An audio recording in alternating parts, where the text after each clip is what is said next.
Une bagarre éclate entre lycéens dans une banlieue verdoyante du Connecticut, opposant des équipes rivales dont le conflit a commencé lors d'une fête et s'est tragiquement terminé lors d'une seconde soirée. Les gens ont commencé à crier, à hurler, puis j'ai vu Jimmy, il portait un short blanc, il était complètement taché de rouge. Raoul Vallée a sorti un couteau et ce couteau a ôté la vie à Jimmy McGrath, 17 ans, et a blessé 3 autres personnes. Vallée a été accusé de meurtre, mais au procès, il a affirmé qu'il était la victime, entouré, terrifié et impuissant. Après avoir sorti le couteau de ma poche, j'ai commencé à le brandir et à poignarder dans toutes les directions. Je faisais juste des mouvements désordonnés avec mon bras. La communauté a été choquée lorsque le verdict est tombé. Déclarez-vous l'accusé coupable ou non coupable? Non coupable. Mais l'affaire n'est pas terminée car il ne s'agissait que d'un verdict partiel. Le jury était dans l'impasse sur certaines accusations moins graves mais sérieuses. Et maintenant, la question est de savoir si Raoul Vallée doit à nouveau se défendre lors d'un procès. C'est une affaire absolument horrible et la dispute portait sur des bêtises. Mais Jimmy McGrath est mort. Et la question est, était-ce justifié? Eh bien, le jury a dit oui pour le meurtre, mais ce n'est qu'un verdict partiel. Donc maintenant, c'est le chaos total dans cette affaire. Nous allons analyser les faits, expliquer la loi et parler avec l'avocat de Raoul Vallée pendant que nous répondons à la question: Raoul Vallée doit-il être rejugé? Je suis Vinnie Politan, enquêtons.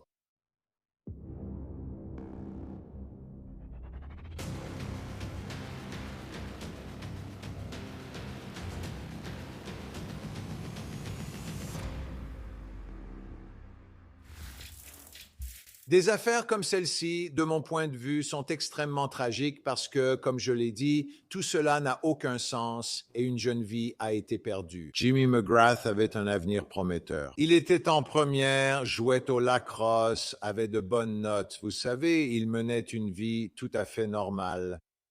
Nous avons tous été adolescents et sommes allés à des fêtes, sachant que parfois les choses deviennent folles ou stupides. Mais maintenant, quelqu'un a perdu la vie, et on se demande pourquoi diable cela est-il arrivé? Comment cela arrive-t-il? Et il y a des rivalités, vous savez, on est adolescent, les requins et les jets, tout ça, tout le truc. Mais au final, une fois que quelqu'un meurt, l'affaire et tout ce qui l'entoure prennent une toute autre perspective. D'accord, tu te bats, tu sais, tu ressors avec des bleus partout. D'accord, tu tournes la page. C'était stupide. Tu n'aurais pas dû le faire. Peut-être qu'on apprend, mais quelqu'un est mort et ça affecte tout le monde. Cela a un impact sur tous ceux présents cette nuit-là. Et puis, évidemment, le plus important, Jimmy McGrath et sa famille. Donc, l'adolescent qui l'a poignardé s'appelle Raoul Vallée. Ce n'est pas un homme, mais bien un adolescent. Et la question dans cette situation est, était-il une victime? Que veux-tu dire, Vinny? Il avait le couteau, il était la victime? Eh bien, quand tu invoques la légitime défense, ce que tu dis vraiment, c'est que tout est à l'opposé de ce que disent les procureurs. Les procureurs disent que c'est toi qui es en tort. Et les 4 jeunes hommes, des adolescents qui ont été poignardés, ce sont eux les victimes.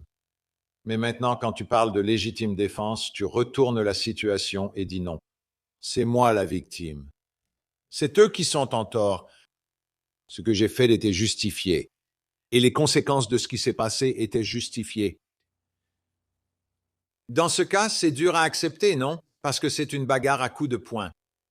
Et une personne a une arme, et la personne avec l'arme prétend être la victime. Et cela nous amène à une question importante dans tout cela. Pourquoi a-t-il sorti le couteau?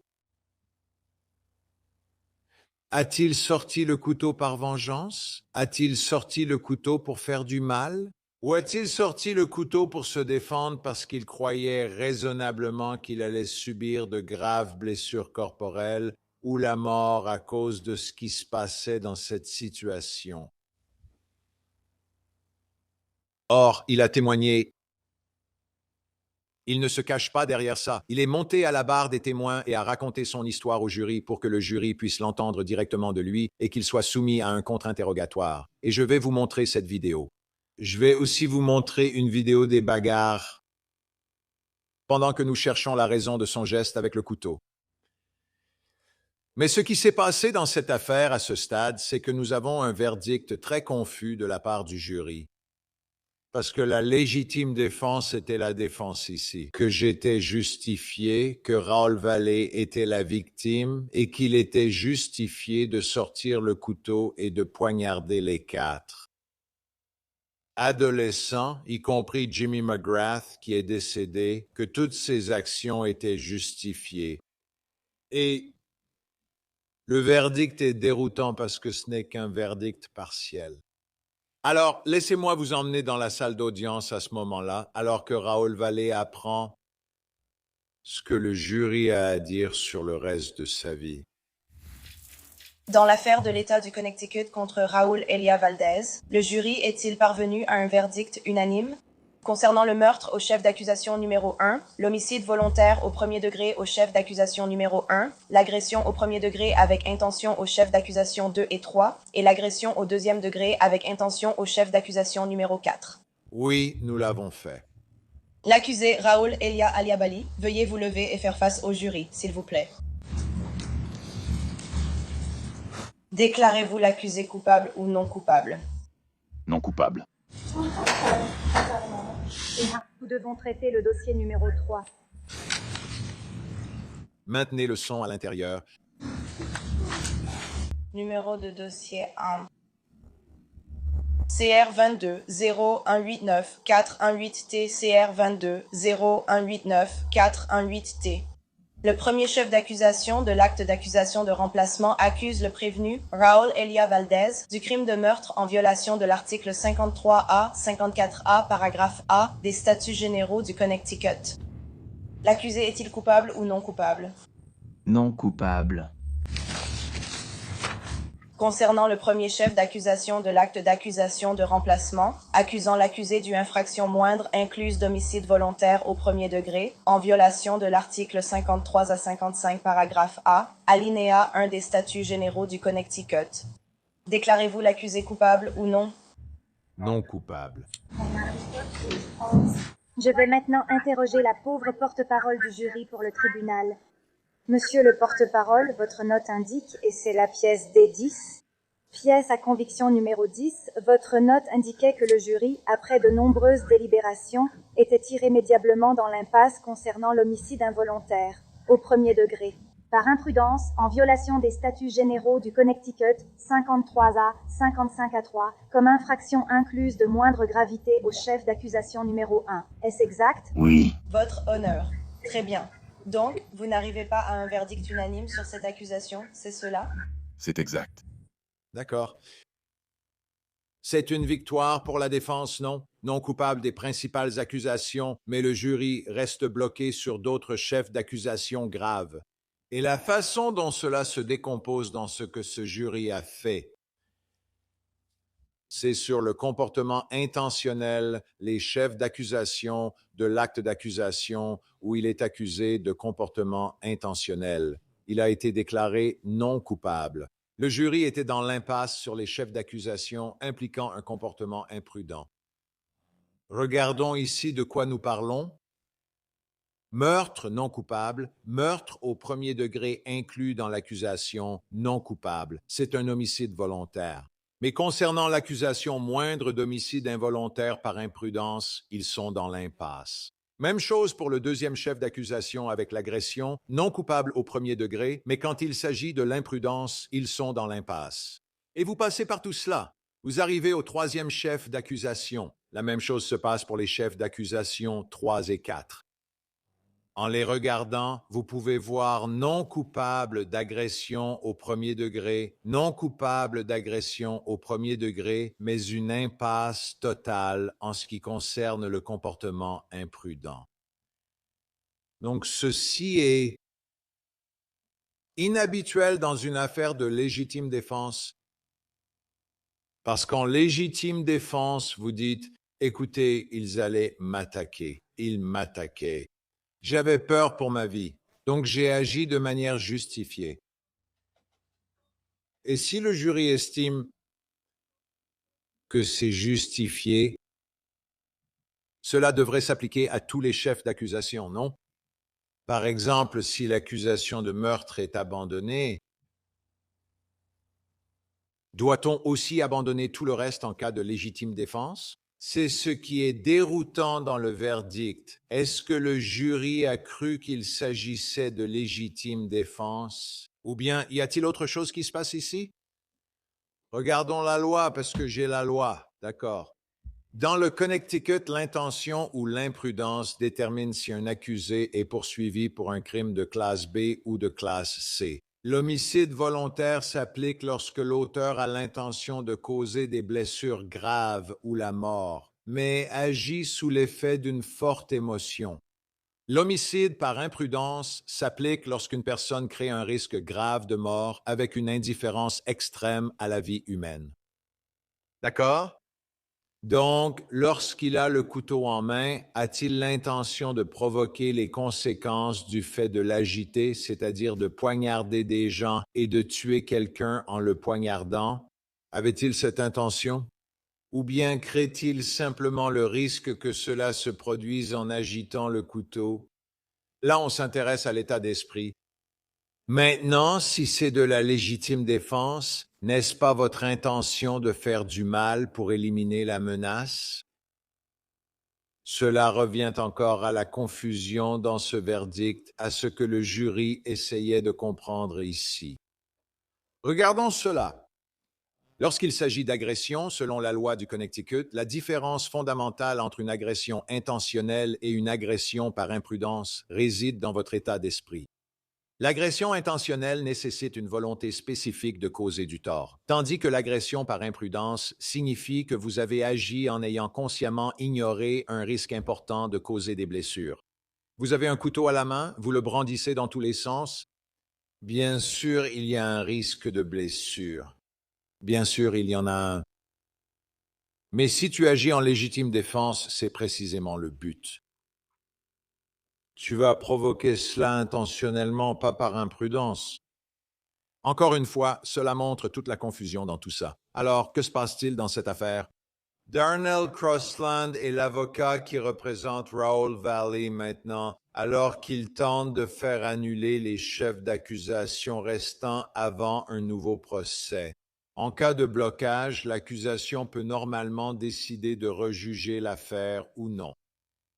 Donc ici, il reste quelques chefs d'accusation mineurs sur lesquels le jury était dans l'impasse. Donc les procureurs veulent le juger pour ces chefs d'accusation parce que quelqu'un est mort, 3 autres ont été blessés et ils croient qu'il est coupable. Donc ils veulent l'inculper pour cela. Donc Darnell essaie de faire rejeter l'affaire et il essaie de la faire rejeter parce que, encore une fois, il s'agissait d'un cas de légitime défense. Et ce verdict est-il cohérent? Peut-on entrer dans l'esprit du jury? On vous emmène dans la salle d'audience pendant sa plaidoirie devant le juge. Maintenant, en posant le problème, l'État répond à la mauvaise question. La question de l'État, un jury sans verdict exige-t-il un nouveau procès? C'est ce dont nous venons de parler. La réponse est totalement oui. C'est comme ça partout aux États-Unis. La vraie question est, les acquittements ont-ils nécessairement tranché la question de la légitime défense? Oui, car Yeager bloque le procès puisque la légitime défense a été invoquée au premier procès. Et si nous devions aller au procès cet après-midi à 15 heures après le déjeuner, mon client dirait qu'il était justifié. Il dirait vous savez, qu'il se défendait. Et l'État soutiendrait ce même point parce que la charge de la preuve incombe alors à l'État de prouver qu'il n'y avait pas de justification. Ils n'ont pas réussi à le faire lors du premier procès et maintenant ils essaient à nouveau de décider s'il y avait justification. Et ce n'est pas du tout ce que prévoit la Constitution, qu'ils obtiennent un nouveau procès pour montrer que mon client n'était pas justifié alors qu'ils ont déjà eu une chance et que le verdict a conclu que mon client était justifié. Ce jeune homme avait 16 ans à l'époque. Il se battait pour sa vie et il se tient là des années plus tard, toujours sous le coup des mêmes poursuites. Et maintenant, l'État a tenté de reconditionner le reste de la procédure pour ensuite refaire le même procès. J'ai supplié le tribunal d'appliquer l'idée que si nous devions juger cette affaire à 15 heures cet après-midi, Les mêmes victimes exactes seraient présentées, la même défense exacte serait présentée, la même charge de la preuve que l'État avait lors du premier procès serait utilisée, et tout recommencerait exactement de la même manière. Ce que la Constitution, en cherchant à garantir le caractère définitif de la décision, vise à éviter. C'est intéressant, l'argument qu'il avance, cela nous ramène à un concept dans notre droit selon lequel on ne peut pas être jugé deux fois pour le même crime. N'est-ce pas? Si vous êtes déclaré non coupable, l'État ne peut pas revenir en arrière et vous juger à nouveau. L'État ne peut pas faire appel d'un verdict de non-culpabilité, n'est-ce pas? Le jury dit non coupable, c'est terminé. Vous sortez, vous êtes libre. O.J. Simpson, Casey Anthony, non coupables. Ils n'ont jamais été rejugés. Ils ne pourront jamais être rejugés. Donc, il essaie de faire valoir cet argument. La différence ici, c'est qu'il y a ces infractions moindres incluses qui concernent un état d'esprit différent, n'est-ce pas? Ce n'est pas intentionnel, mais sa conduite est imprudente. Et le jury n'a pas pu se mettre d'accord sur le fait qu'il était imprudent ou non. Alors, comment en sont-ils arrivés là? Est-ce que ce jury croyait que la mort de Jimmy McGrath poignardé était justifiée? Le pensaient-ils tous unanimement? Je ne sais pas si on peut vraiment se mettre à la place du jury parce qu'il y a trois issues différentes ici. Il y a un comportement intentionnel, il y a un comportement imprudent et puis il y a un comportement justifié. Maintenant, je vais en débattre avec Darnell. Il va arriver dans un instant. Mais de mon point de vue, quand je regarde ça, je me dis, d'accord, si j'étais juré, un juré pourrait dire, eh bien, ce n'était pas intentionnel, mais c'était imprudent. Et un autre juré pourrait dire que c'était justifié. Et dans les deux scénarios que vous pensiez que ce comportement prétendument intentionnel était imprudent ou justifié, le résultat est le même. Dans les deux scénarios, c'est l'acquittement. Vous n'êtes pas coupable de meurtre intentionnel si un juré pense que c'était imprudent. Vous n'êtes pas coupable de meurtre intentionnel si un juré pense que c'était justifié. Je crois que c'est ce qui s'est produit dans la salle du jury. Évidemment, je n'étais pas là, mais rien qu'en lisant la feuille de verdict et ce qu'ils ont dit après, pour moi, c'est la seule conclusion possible. C'est que certains jurés, un ou plusieurs jurés, ont cru que Raul Vallée était justifié de poignarder 4 autres adolescents dans ce scénario, que c'était de la légitime défense. Mais un ou plusieurs de ces jurés ne pensaient pas que c'était justifié, mais ils ne pensaient pas non plus que c'était intentionnel. Ils trouvaient cela imprudent. Le jury s'est ainsi retrouvé dans une impasse, continuant à voter encore et encore pour décider de la culpabilité ou non pour l'imprudence. Et certains votent non coupables parce qu'ils pensent que c'est justifié. D'autres votent coupables parce qu'ils estiment que c'était un comportement imprudent. Donc, il est interdit de faire venir un jury et de leur demander comment ils sont arrivés à leur verdict. Mais aussi chaotique que ce verdict ait été de mon point de vue, il y a une explication logique à ce verdict partiel. Ils ont pu parvenir à une conclusion concernant le comportement intentionnel, mais n'ont pas réussi à se mettre d'accord sur le comportement imprudent. Et c'est là où nous en sommes dans l'affaire. Le juge devra décider si les procureurs auront ou non une seconde chance. Poursuivre à nouveau Raul Vallée pour avoir poignardé Jimmy McGrath à mort et blessé 3 autres personnes. Donc, il y a eu en fait 2 bagarres différentes à 2 endroits différents la nuit où Raul Vallée a poignardé et tué Jimmy McGrath. Et cela s'est produit évidemment lors de la 2e bagarre. Ce sont des adolescents. Aujourd'hui, chacun possède un téléphone et une caméra. Donc, il existe des vidéos de ce qui s'est passé cette nuit-là, mais c'est très chaotique. Nous avons flouté certains visages pour vous.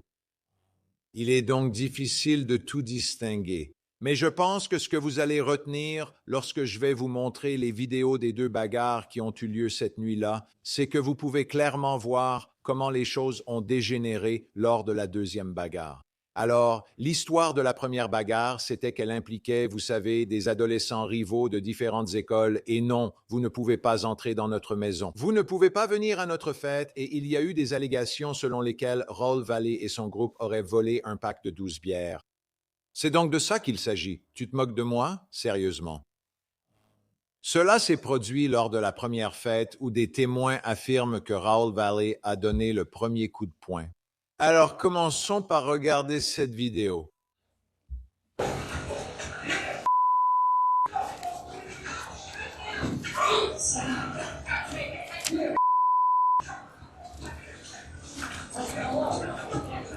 Arrête! Désolé, je suis désolé. Désolé. Donc la première chose que je retiens de ça, c'est qu'on peut voir où ils vivent. C'est magnifique, n'est-ce pas? I see. Deuxièmement, seules quelques personnes sont impliquées. C'est une poignée de personnes. Et à la fin, personne ne meurt, n'est-ce pas? Personne n'est gravement blessé. La bagarre se termine. Et cela aurait dû suffire. Mais je vais vous la montrer à nouveau. Faites attention au nombre de personnes et à l'intensité. Regardons.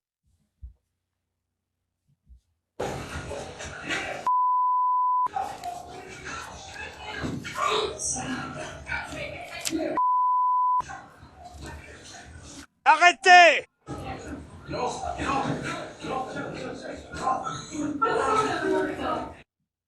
Bonjour. Ça n'en a pas l'air, je veux dire, c'est une bagarre, oui, mais ce n'est pas si grave. Maintenant, on passe à la deuxième fête, n'est-ce pas? Maintenant, à celle-ci, vous allez voir beaucoup plus de monde.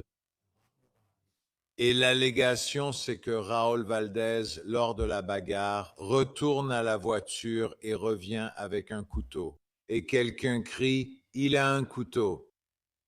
Je veux que vous vous souveniez de cette première bagarre. Maintenant, les mêmes personnes sont allées à cette deuxième fête chez quelqu'un. Et maintenant, ceci arrive. Oui, monsieur. Dégagez! Allez, on y va! Prends le couteau! Prends le couteau. Sors d'ici.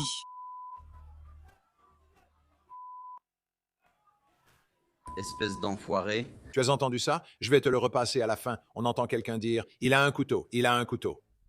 Réécoutons « Sors d'ici » encore une fois. Regardons. Oui, monsieur. Dégagez d'ici. Allez! Allons-y, prends le couteau, prends le couteau. Prends d'ici.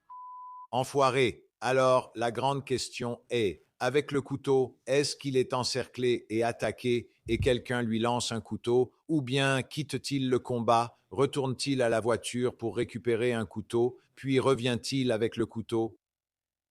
Deux scénarios différents, des versions contradictoires sur tout, mais au final, il s'agit d'une affaire de légitime défense. Et dans 19 cas sur 20, dans une affaire de légitime défense, l'accusé doit témoigner pour raconter son histoire, à moins qu'il n'y ait une autre façon de prouver sa version, n'est-ce pas? Habituellement, pour établir que votre geste était justifié, vous devez raconter votre histoire au jury afin qu'il comprenne votre point de vue au moment où vous poignardez quelqu'un mortellement. Donc, nous avons rassemblé ici une compilation du témoignage de Raoul Valley lors du procès. Regardons cela. Vous vous souvenez d'hier? Vous nous aviez décrit qu'il y avait essentiellement deux groupes qui ont commencé à se former. Un qui s'occupait davantage de Monsieur de Silva et un autre qui s'occupait davantage de vous. Oui. Lorsque vous avez commencé à essayer de reculer, que s'est-il passé à ce moment-là? J'ai compris. Où avez-vous été percuté? C'était sur le côté de ma tête, je crois, mais je ne pouvais pas vraiment dire où. Tout est devenu noir. Quand tu dis que tout est devenu noir, quel est le prochain souvenir que tu as? Mon visage était contre le sol. Mets-nous là, sur cette pelouse avec toi en position fétale. Qu'est-ce que tu ressentais? Sans espoir. Effrayé, je suis terrifié. Pourquoi te sentais-tu sans espoir? Parce qu'il ne s'arrêtait pas. Que s'est-il passé ensuite? Alors que j'étais en position fétale, couvrant les côtés de mon tête et le dessus de mon crâne, Avec mon front dans la terre, j'étais presque courbé, et j'ai mis la main dans ma poche et j'ai attrapé le couteau. À quoi pensais-tu en touchant ce couteau? Je croyais que seul cela pouvait m'aider. Après avoir sorti le couteau de ma poche, j'ai commencé à le brandir et à poignarder dans toutes les directions. Je faisais juste des mouvements désordonnés avec mon bras. Est-ce que cela a eu un effet sur l'attaque? Non, ça m'a rendu encore plus effrayé. Pourquoi cela t'a-t-il davantage effrayé? Ils n'ont pas changé ce qu'ils faisaient et ça ne les a pas empêchés de faire quoi que ce soit. Je continuais à agiter mon bras dans tous les sens. J'essayais de les éloigner de moi. Est-ce que tu visais quelqu'un en particulier? Non. Tu dis te souvenir d'avoir été poussé vers la voiture. Y es-tu finalement arrivé? Oui. Et qu'est-ce que tu as fait quand tu étais à la voiture? Dès que j'ai cherché Tyler et que je l'ai vu se faire frapper, je ne pouvais pas le laisser là tout seul. Je sentais que je devais le sauver. Est-ce qu'ils t'ont laissé entendre qu'ils allaient simplement te laisser partir? Non. Qu'est-ce qu'ils ont fait? Ils se sont approchés et ensuite j'ai été frappé. Je me souviens seulement de ce qui s'est passé juste après avoir été frappé et être tombé. J'ai donné un coup. Vous visiez quoi en frappant? N'importe quoi. Qu'est-ce que vous visiez? Quiconque s'en prenait à moi. Qu'avez-vous découvert? C'est que quelqu'un est mort. Comment vous êtes-vous senti quand vous avez appris cela? Je n'arrêtais pas de dire que ce n'était pas possible. Comme ce n'est pas possible. Est-ce que tu voulais tuer un de ses enfants? Ouais, tu voulais faire du mal à un de ses enfants? Qu'est-ce que tu voulais faire quand tu étais là-bas, par terre, et que tous ses poings te frappaient, et que ses jambes te donnaient des coups de pied? Éloigne-le. Tu pouvais rester au coin de l'oreille. Arrête-toi là. Tu es resté une seconde. C'est important. C'est l'intention. La légitime défense, l'intention est d'arrêter la menace, non? Donc, avait-il l'intention de poignarder quelqu'un ou l'a-t-il fait de manière imprudente, n'est-ce pas? C'est là que le jury a du mal à se mettre d'accord. C'est presque mieux pour lui.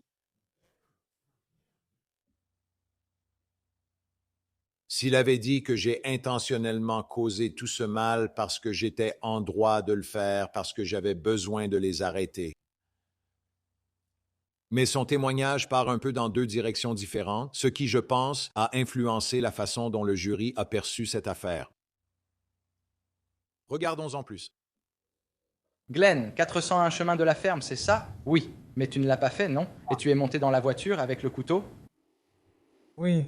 Tu as dit à l'interrogatoire que tu avais peur de remonter en voiture, non? Oui, mais tu l'as fait quand même. Oui. Et tu as poignardé Ryan Hines dans la poitrine. Et tu lui as perforé le poumon, c'est bien ça? Oui. Comme ça? C'est ça? Je ne visais pas ou quoi que ce soit. Et tu le poignardes sur le côté. Il dit 89, non? Ce n'est pas un coup de lame. Tu peux répéter? C'est bien un coup de poignard, non? Il agite mon bras comme s'il nageait, ça. C'était une blessure par arme blanche, non? Je me contente de suivre le mouvement de mon bras. Tu agites les bras dans tous les sens. Il l'a encore poignardé sur le côté gauche, c'est ça? Il a donc poignardé 3 fois, c'est ça? Oui. Tu étais tourné de dos, donc tu faisais face au groupe. Et pourquoi tu recules comme ça? Non, j'étais debout là, d'accord. Tu ne recules pas, hein? J'ai pris un coup. D'accord, tu ne recules pas. Et en fait, voici Jimmy McGrath à gauche, ici. N'est-ce pas? Oui. Et il n'a pas d'arme sur lui, n'est-ce pas? Il ne vous attaque pas, n'est-ce pas? Il avance. Il avance? Oui. Ils ont tous avancé. Mais il n'a pas d'arme sur lui, n'est-ce pas? Pas à ce que j'ai vu, non. Et ce serait injuste que quelqu'un qui n'a pas d'arme soit poignardé par quelqu'un qui en a une? N'est-ce pas? Je n'ai tenté de poignarder personne. Mais tu l'as poignardé, n'est-ce pas? Oui, tu t'es retourné et tu as poignardé Jimmy McGrath dans la poitrine? Alors tu ne l'as pas poignardé? Je ne l'ai pas vu venir ni senti le poignarder. Je ne suis pas allé vers lui pour ça. Tu es en train de dire que c'est quelqu'un d'autre qui a poignardé Jimmy McGraw? J'étais le seul à avoir un couteau. Tu as paniqué et tu as eu peur pour ta vie quand les gamins secouaient la voiture et jetèrent des objets, non? Oui. Tu ne voulais pas te retrouver dans cette situation, n'est-ce pas? Oui, mais tu es retourné chez Tyler Rich avec un couteau, devant cette même maison où tu étais dans la voiture. et avec des choses lancées là où tu étais paniqué et effrayé, non? Le couteau était déjà dans ma poche. Tu es sorti de la voiture avec le couteau pour confronter ces gamins, non? Je ne les ai pas confrontés car Tu es sorti de la voiture avec le couteau et tu es entré sur la propriété, non? Oui. Pas d'autres questions. Vous regardez le témoignage et maintenant je comprends la confusion ou l'incohérence dans le verdict du jury. Par exemple, est-ce que c'est de l'imprudence? Je ne sais pas ce que je fais, ou alors est-ce intentionnel? Je fais ce que je suis censé faire parce que c'est justifié? Et c'est là le problème auquel le tribunal doit maintenant faire face.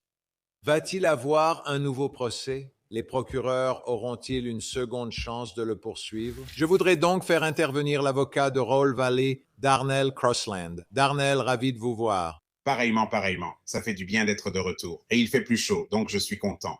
Oui, alors parlons de cette affaire et commençons puisque vous êtes dans le Connecticut. Vous savez, vous nous le rappelez tout le temps en conduisant vos belles voitures dans votre ville chic. Décrivez-nous où tout cela s'est passé. De quel genre de ville parle-t-on? Les jeunes impliqués dans cette bagarre. Quel genre de jeunes? D'où viennent-ils? Comment décririez-vous la scène là-haut dans le Connecticut? Eh bien, pour le meilleur ou pour le pire, mon client est allé à l'école privée St. Joe's ici. Donc, ils appellent ça l'affaire du meurtre lié à un lycée privé, simplement parce que, vous savez, on a des villes autour comme Bridgeport, des zones urbaines, où ce genre de choses arrivent et les gens les perçoivent différemment. Mais quand vous êtes dans une ville universitaire, une ville côtière, vous ne vous attendez pas à ce qu'un jeune soit poignardé et meure lors d'une fête à la maison. Mais ce jour-là en particulier, c'est ce qui s'est passé. Et donc tout le monde a vu cela avec une sorte de choc et de stupeur que cela soit arrivé. Et puis vous obtenez un verdict qui conclut que mon client n'était pas coupable et les gens continuent d'être choqués. Et donc nous voilà 4 ans plus tard, toujours en train de lutter avec cela. C'est donc une ville côtière, une petite ville avec des enfants aisés. La plupart de ces enfants viennent de milieux privilégiés. Et puis vous avez une affaire comme celle-ci. Oui, donc ce sont principalement des adolescents blancs qui sont au lycée et qui se préparent, ils vont aller à l'université, leurs parents ont de l'argent, de belles maisons, tout ça. Et oui. Honnêtement, c'était aussi pour cela que cela a attiré notre attention, car on ne s'y attendait pas. Alors, revenons à cette nuit-là. De quoi s'agissait-il dans cette bagarre? Eh bien, en quittant le tribunal hier après avoir plaidé la requête, je suis retourné voir certaines des anciennes vidéos parce que Law Crime a couvert toute l'affaire. Donc, je suis allé regarder quelques anciennes vidéos. Et mon client était à la barre en train de témoigner à son procès. Il a déclaré que la matinée avait très bien commencé. Ils étaient à la plage. Ils buvaient et passaient un bon moment. Après la plage, comme je l'ai mentionné, c'est une ville côtière. Ils sont ensuite allés à une fête dans une maison, puis une bagarre a éclaté lors de cette fête.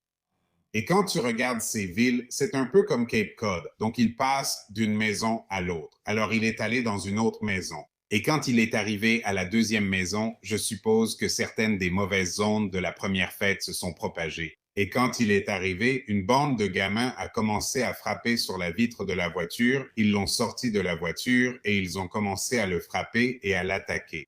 Encore une fois, c'était probablement des tensions de l'autre fête attisées par l'alcool qui avaient débordé jusque-là. Et puis, comme il l'a témoigné à la barre, il a dit que quelqu'un lui avait lancé un couteau et qu'il s'est mis à le brandir pour essayer de sauver sa vie, mais il ne s'arrêtait pas. Lors du contre-interrogatoire ou de l'interrogatoire principal, l'avocat lui demande « Quand vous brandissiez le couteau, s'arrêtait-il » Il répond « Non ». Puis il demande « Comment cela vous a-t-il fait sentir » Il a dit « Ça m'a encore plus effrayé car même cela ne fonctionnait pas ». Aviez-vous voulu poignarder quelqu'un? Non. Avez-vous vu la personne poignardée? Non. Je voulais seulement partir. Donc, pour répondre à votre question succinctement, c'est une mauvaise ambiance d'une fête qui a déteint sur une autre. Dès qu'ils sont arrivés à la deuxième fête, ils ont été brutalement attaqués. Et le reste appartient à l'histoire, comme on dit. Donc l'état d'esprit, et je me souviens que c'était un gros sujet pendant le procès. Pourquoi ils allaient à la deuxième fête, n'est-ce pas? Pourquoi passez-vous de la première à la deuxième fête? Et je suppose que l'allégation, c'est qu'il s'agissait de vengeance, de s'en prendre à ces gars parce que vous êtes à une fête il y a ce va-et-vient, et ensuite il y a la suite. Est-ce que, à un moment donné, votre client a pensé à simplement ne pas aller à la deuxième fête et peut-être tout simplement rentrer chez lui, sachant qu'il pourrait potentiellement y avoir un conflit et que la situation pourrait devenir dangereuse? Un mot, Vinny, une réponse en un mot. 16. C'est un nombre, mais aussi un mot. Ils avaient 16 ans, toi et moi pouvons penser ainsi. Tu as 16 ans, tu vis dans une ville côtière, à la plage et aux fêtes toute la journée. La fête ne s'arrête jamais. On continue.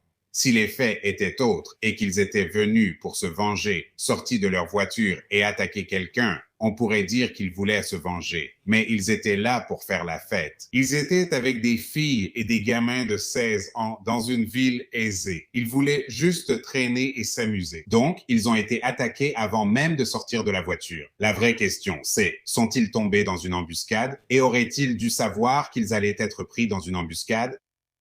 On ne pense pas vraiment que ça ira aussi loin. Et pourtant, c'est allé jusque-là. Le couteau, hein? C'est un combat à main nue, non? C'est un combat à main nue. La seule arme, c'est l'arme dans les mains de Raoul Vallée. Pourquoi? Pourquoi un couteau?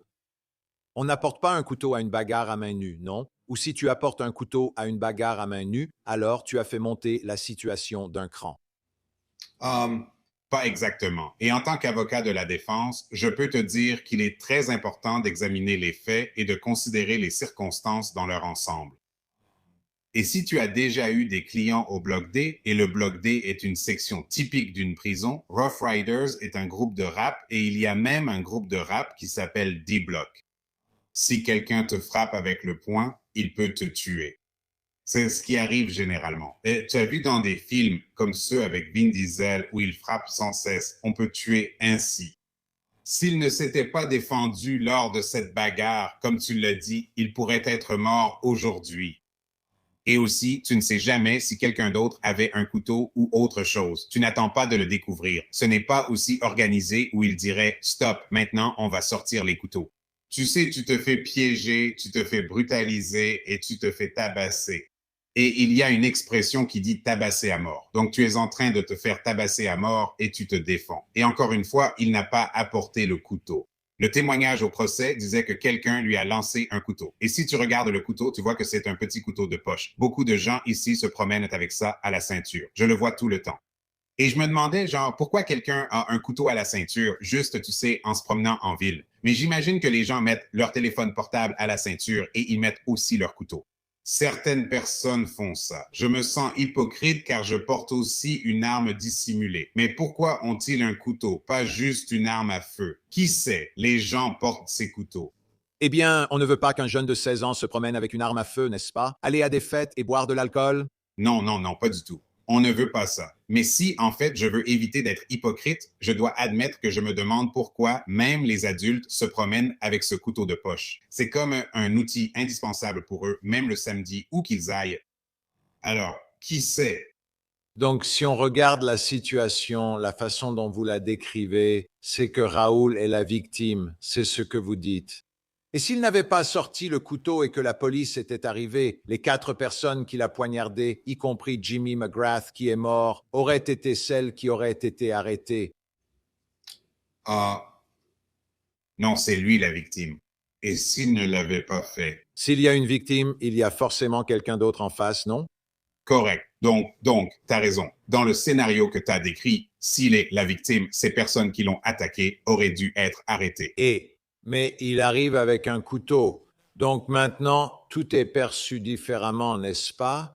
Parce que tu as 4 personnes qui ont été tailladées au couteau, dont l'une mortellement. Et j'imagine que la question était de savoir s'il s'agissait ou non de légitime défense ou si autre chose se passe ici. Oui. Alors, comment a-t-il eu le couteau? Vous avez dit que le couteau lui a été lancé par quelqu'un d'autre. Ce n'était pas son propre couteau. C'est exact. Son témoignage, encore une fois, qui est enregistré en vidéo, dit que lorsqu'il est sorti de la voiture et qu'il a été attaqué, quelqu'un lui a lancé un couteau, il l'a attrapé et a frappé à l'aveugle. C'est un témoignage, je n'invente rien. D'accord. Non. Nous avons diffusé le témoignage à tout le monde. Ils l'ont entendu. Donc, les faits sont les faits, n'est-ce pas? Et nous passons en revue certains de ces faits, certains sont contestés, mais ensuite le jury a rendu ce verdict. Et le verdict, je suppose qu'on pourrait le qualifier de quelque peu chaotique, parce que c'est un verdict partiel, n'est-ce pas? Donc, il a été déclaré non coupable de toutes les accusations les plus graves.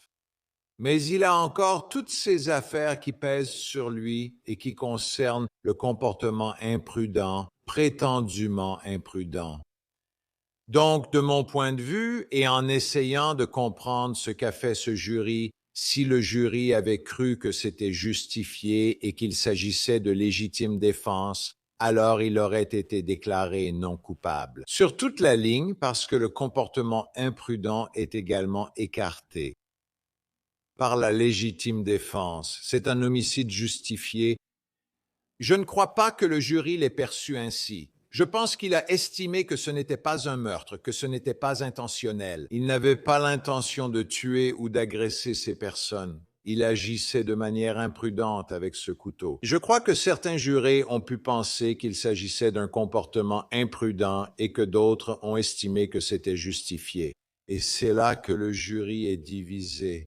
Donc, dans ce scénario, il me semble évident qu'il devrait y avoir un nouveau procès. Pourquoi dis-tu qu'il ne devrait pas y en avoir? Oui, enfin, laisse-moi revenir en arrière. Nous avons eu un échange très animé. Et je dis animé avec respect envers le tribunal hier, quand je plaidais pour que l'affaire soit rejetée. Et le tribunal a prononcé ces mots. Vous attendez-vous à ce que je siège comme le 13e juré? Je ne peux pas siéger comme 13e juré et décider de ce qu'ils avaient en tête. Alors j'ai répondu, j'ai dit, il y a de la jurisprudence. Et je viens de déposer une requête devant le tribunal fédéral, devant le juge Bolden. Et la jurisprudence dit, et je cite, lorsqu'un verdict est incohérent, le juge du procès peut agir comme le 13e juré. C'est donc amusant, il a dit qu'il ne pouvait pas être cela. Et la jurisprudence dit que vous pouvez l'être. Et donc, lorsqu'on a un verdict qui est incohérent avec la loi, alors les avocats, les magistrats et les jurés doivent faire quelque chose. Et ce que je vous dis, c'est que dans ma requête, j'ai cité de très nombreux cas avec lesquels je pourrais ennuyer vos auditeurs maintenant, qui parlaient du fait que si vous avez un acquittement, comme nous l'avons eu pour les chefs intentionnels, vous ne pouvez pas avoir quoi que ce soit d'autre que le même résultat pour l'imprudence, parce que vous ne pouvez pas être intentionnellement imprudent. Donc, s'il avait l'intention de le faire et qu'il l'a dit, s'il avait dit qu'il n'avait pas l'intention de le faire, alors ils auraient peut-être pu retenir l'imprudence. Mais il a dit, j'ai fait cela intentionnellement pour me défendre. Qu'est-ce qu'il a fait intentionnellement alors? Il a brandi le couteau, non? Donc je regarde ce fait, et c'est un fait tellement important. Il brandit le couteau. Est-ce qu'il brandit le couteau pour éloigner les gens de lui? Ou est-ce qu'il brandit le couteau pour agresser et potentiellement tuer quelqu'un afin de se défendre? Et je ne sais pas, son témoignage était-il clair à ce sujet? Oui, donc je pense que ce que nous devons faire, c'est appliquer ce que la Cour suprême appelle, et j'ai plaidé hier, le test de la raison et de la rationalité. Si quelqu'un vous attaque et que vous brandissez un objet, c'est une arme mortelle. Il ne peut y avoir qu'un seul résultat à cela. C'est-à-dire que vous agissez ainsi et que vous allez blesser quelqu'un et probablement le tuer, n'est-ce pas? Ensuite, la deuxième analyse est, avez-vous des raisons de faire cela? Si vous n'avez aucune raison de le faire, vous serez accusé de meurtre, car il était probable que vous alliez tuer quelqu'un, même si vous vouliez seulement le repousser. Si vous tirez en l'air, il est probable que vous allez tuer quelqu'un parce que c'est une arme mortelle. Donc, la question est, si vous tuez quelqu'un, vous passez à la deuxième étape de l'analyse, à savoir, y avait-il des raisons justifiables pour que vous le fassiez? Sinon, vous serez accusé de meurtre. Le jury a jugé l'action justifiée. Donc, il balançait intentionnellement, même si ce n'était dirigé vers personne. Est-ce qu'on sait si tous, sauf Darnell, voilà mon point, est-ce qu'on sait si tous les jurés ont estimé que c'était justifié? Certains jurés n'auraient-ils pas pu estimer que ce n'était pas intentionnel, mais que c'était imprudent? Certains ont peut-être estimé que c'était justifié, d'autres ont pu penser que c'était imprudent, et c'est là que le jury ne serait pas d'accord sur les chefs d'accusation moins graves, c'est-à-dire la norme d'imprudence par rapport à la norme d'intention. Oui, excellente question. J'ai dit ce mot hier devant le juge Rousseau qui a répondu « Je sais, c'est pour ça que je l'ai posé. J'ai trouvé cela très drôle. » C'est pour ça que je l'ai posé. D'accord, c'est pour ça que je l'ai posé. Boum, boum, tu sais, frappé Darnell. Donc, bref, la question devient alors, si nous ne pouvons pas entrer dans l'esprit du jury et que c'est une procédure secrète, presque sacrée, et que nous ne pouvons pas y aller pour savoir si Vinnie Politan a raison ou si le juge Rousseau a raison ou si nous ne pouvons tout simplement pas deviner, n'est-ce pas? Ça veut dire qu'on est coincé quelque part et en tant qu'avocat, on doit faire quelque chose de cet espace. Cet espace dit « on ne sait pas, mais tu n'auras pas de nouveau procès sans remplir ces critères ». Les critères, c'est que le nouveau procès comporte des éléments différents du premier et que la jurisprudence exige que tu puisses invoquer un fondement différent pour ce nouveau procès. Si le nouveau procès va ressembler à ce que j'appelle le jour de la marmotte, et je suis né le 2 février, le jour de la marmotte, si ça va être pareil, tu ne peux pas le faire. Donc, s'il va dire « j'étais justifié », s'il va dire « j'ai fait ça pour cette raison », si la charge de la preuve va passer à l'accusation, comme dans le premier procès, pour montrer qu'il n'était pas justifié, si l'affaire reste la même mais que tu veux simplement la présenter autrement, tu ne peux pas.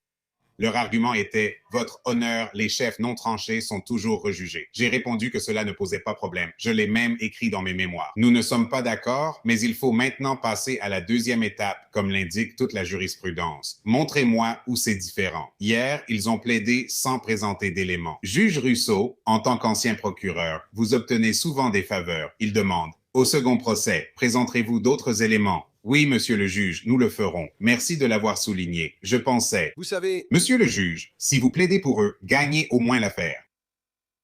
D'accord. Darnell, c'est un plaisir de te voir. Peux-tu simplement nous résumer la situation, nous dire quand la décision tombera et ce qui se passera ensuite? D'accord. Donc, dans le Connecticut, je pensais généralement que le juge avait 120 jours pour prendre une décision. Mais chose étrange, le juge a dit hier, j'ai 90 jours pour prendre cette décision et il est probable que je la prenne avant ce délai.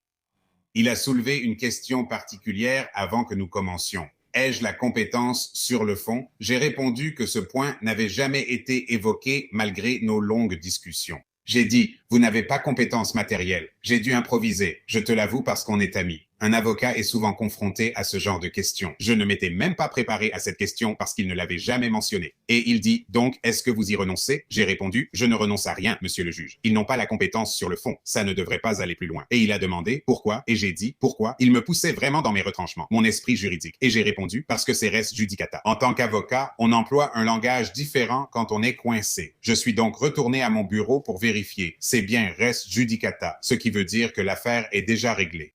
J'ai donc su réagir rapidement, mais maintenant je rédige un mémoire sur la compétence sur le fond. Donc, pour répondre à votre question, il a 90 jours, mais je vais déposer une autre requête disant qu'il n'a pas compétence sur le fond, ce qu'il nous a permis de faire. Et peut-être que tout cela sera réglé avant les 90 jours. Très bien. Et quand la décision tombera, Darnell, j'espère que tu reviendras nous rejoindre. C'est bien de te voir parler de ta propre affaire au lieu de celle de quelqu'un d'autre. Darnell Crossland, je t'en suis vraiment reconnaissant. Merci de m'avoir invité, Penny. D'accord, c'est tout pour cette fois. Je suis Vinnie Politan. Merci beaucoup de nous avoir regardés. D'ici la prochaine fois, n'oubliez pas de serrer vos enfants dans vos bras